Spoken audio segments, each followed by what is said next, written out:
Hello, my name is Olga Nestrova, and this is Onest Network. In this quick news segment, we're talking about Trump in Egypt, power plays, praise, and a 3,000-year peace deal claim.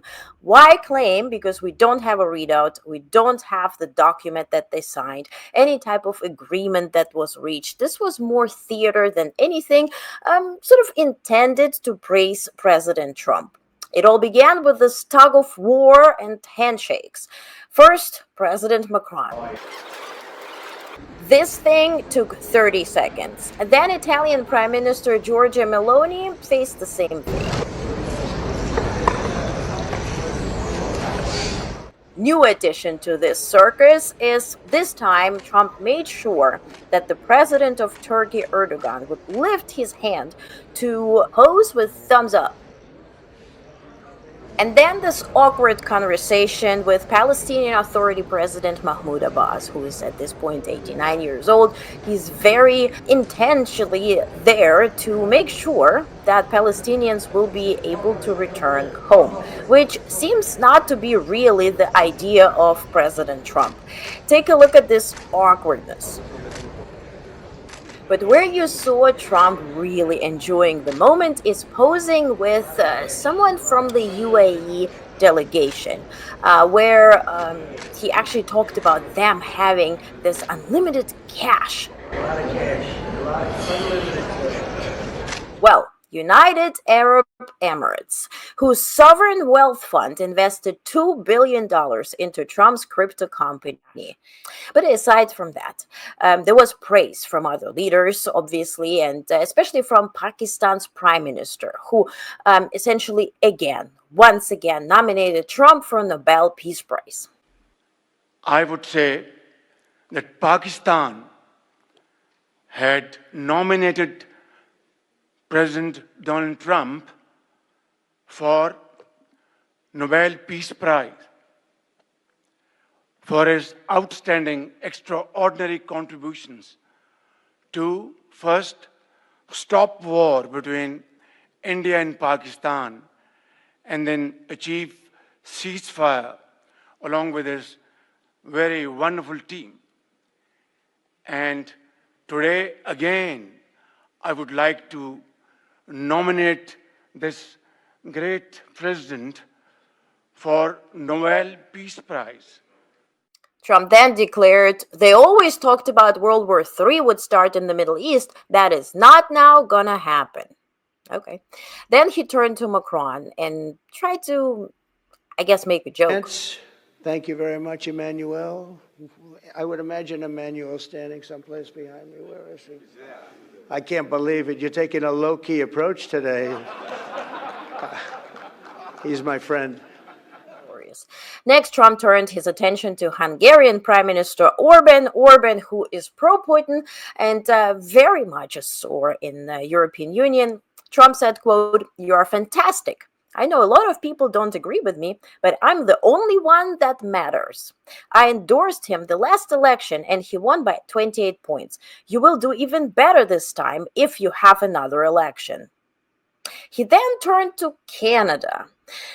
Quote, "You have Canada. That's so great to have. In fact, the president called and he wanted to know if it's worth. Well, he knew exactly what it is. He knew the importance. Where's Canada, by the way? Where are you?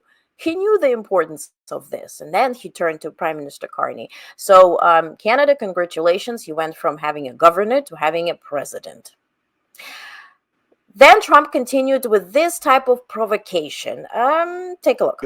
Together, I've known so many of you for so long. You're friends of mine. You're great people.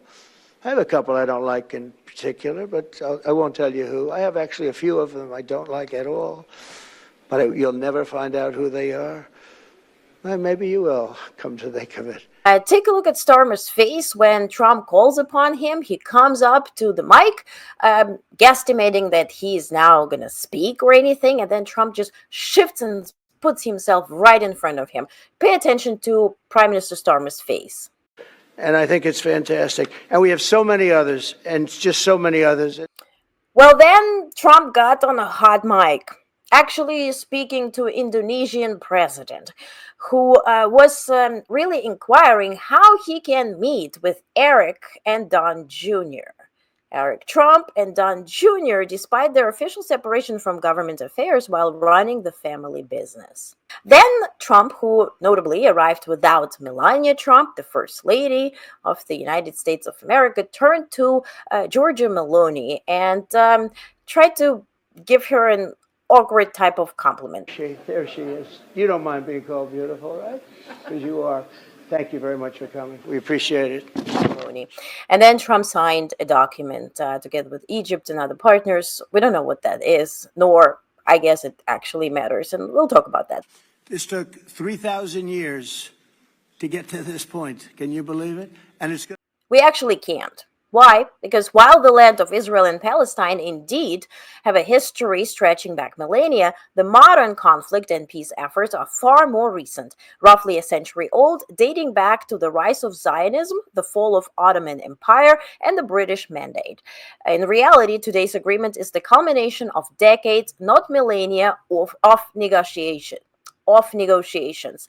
And I want to also draw your attention to this. Yes, we are celebrating that the last Israeli hostages, living hostages, 20 of them, have been released today. This is a big achievement. But also, let's pay attention to some facts, because during the Biden administration, here we see how many have been returned. And as you see here, total returned alive were 97 people. This happened during Biden administration from January 2021 to January 2025. From them, released by Hamas were 89 and rescued by IDF, 8 people.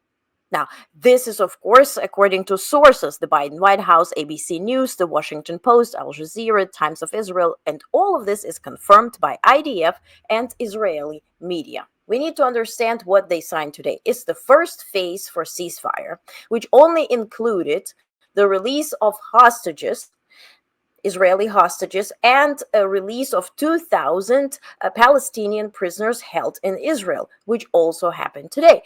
But it does not talk about disarmament of Hamas, which would need to happen for us to come to stage number 2, and withdrawal of Israeli troops. And as I described in the previous video, if you haven't watched it, please go ahead and watch my summary of this morning's occurrence in Tel Aviv. Well, Hamas said we're not going to disarm. And Israeli defense minister said that we actually are planning an operation to cleanse Gaza. So what will happen next? We really don't know. We don't know what they signed today, nor I think it will matter this much. So, as always, keep your head on a swivel. Make sure to subscribe, like, and share so more people will consume actual factual news. And please consider joining Onest Plus community. That's the button under this video, join button. That's where we meet on Fridays for off-the-record briefings where we dive deeper, connect the dots, and most importantly, follow the money. Thank you for watching.